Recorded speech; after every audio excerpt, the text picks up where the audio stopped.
Hello, welcome to ERPM Note Log. Today we are going to be discussing about compartment syndrome, otherwise known as Volkmann's ischemia. It is a condition in which the pressure of the extravascular compartment is increased to a level that results in microvascular compromise of muscles and nerves of the osteofascial compartment. The diagram shown here shows us the compartments of the leg. Moving on to the next diagram, we can see a cross-section which shows the osteofascial compartment. It is bounded by the skin and we have the fascia lying underneath it. The longitudinal bones, which lie parallel to each other, is joined by the interosseous membrane. The mean normal compartment pressure differs between children and adults. In children, it is between 13 to 16 millimeters mercury, and in adults, it is between 5 to 10 millimeters mercury. Compartment syndrome commonly occurs following fractures of bones of the forearm or supracondylar fracture of the humerus, or closed tibial fractures, or crush injuries to the leg and forearm.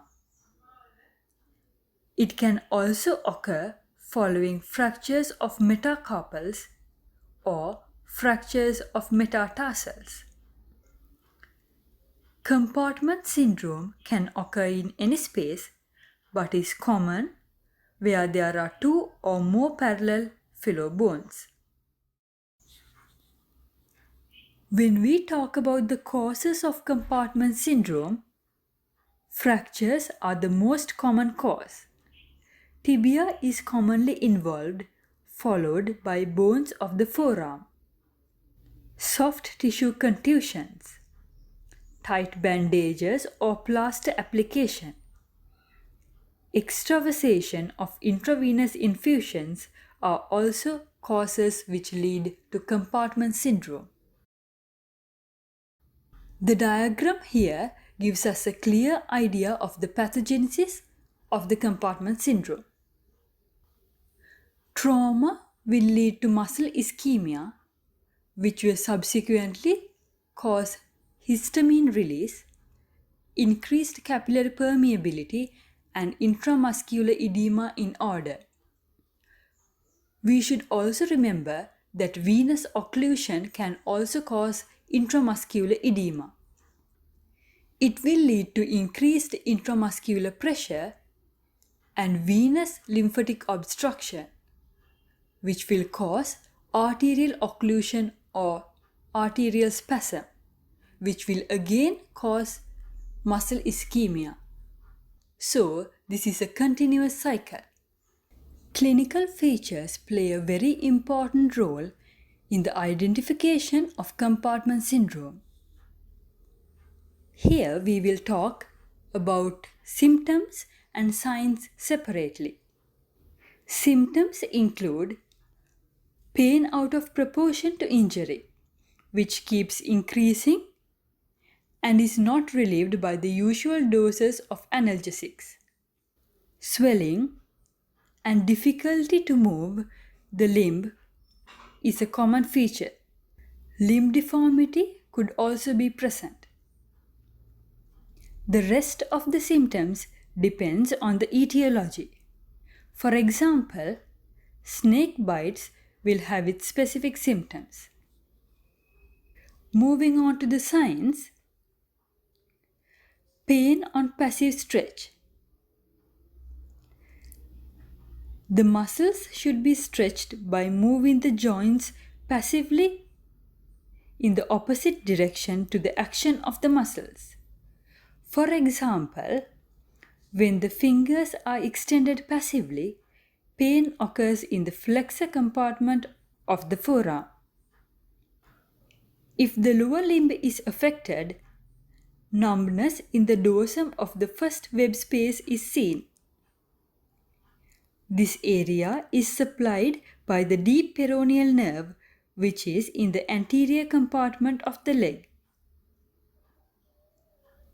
Stretched, shiny skin with a woody feeling is seen. The late signs of compartment syndrome includes paralysis, pallor, paresthesia, and pulselessness. The 6 P's of compartment syndrome are very important. They include pain, poikilothermia, paresthesia, paralysis, pulselessness, and pallor. Investigations. The first investigation is X-ray, and this is to exclude fractures. Secondly, compartment pressure monitoring. It is measured in patients with altered level of consciousness. For example, in intubated patients or patients with head injury. It is measured at multiple sites in all compartments of the limb. We should keep in mind to avoid measuring at the site of fracture. The pressure difference is equal to diastolic pressure minus compartment pressure. If the pressure difference is less than or equal to 30 millimeters of mercury, or if the absolute pressure is greater than or equal to 30 millimeters of mercury, it strongly suggests compartment syndrome. Other investigations will differ according to the etiology. For example, in the case of bleeding disorders, clotting profile is done. Treatment. Be on the watch for impending compartment syndrome. Preventing measures like limb elevation and active finger movements should be followed. The compartment should be decompressed. Bivalving of POP is done urgently throughout its length, through the padding up to the skin. Inform your seniors since this is a serious condition. If there is a poor response to bivalving, prepare the patient for urgent fasciotomy. The deep fascia of the compartment is split longitudinally. As an intern officer, you should inform the theatre and the anesthetist. The diagram shown here shows us bivalving of POP. The POP cast is being split up throughout its length. After fasciotomy, which could be with or without fibulectomy, debridement of necrotic muscles should be done. The wound should be kept open. Repeat debridement of the wound is done 48 hours later, followed by secondary closure of the wound, which means closing of the wound without tension. Or a split thickness skin graft can be applied over the fasciotomized area. Before wrapping up the video, let's discuss about the complications of compartment syndrome. Volkmann's ischemic contracture. It occurs due to ischemia of muscles and nerves. Nerve palsy. Crush syndrome. It occurs after the release of compartment syndrome, when the circulation is restored. The myoglobin and potassium from dead muscle tissue enters the circulation, causing renal failure. Due to damage of the renal tubule by myoglobin-induced mechanical block and direct toxic effect. This could also cause cardiac arrest due to hyperkalemia. Infection. In rare conditions, amputation may be required. We have come to the end of today's video.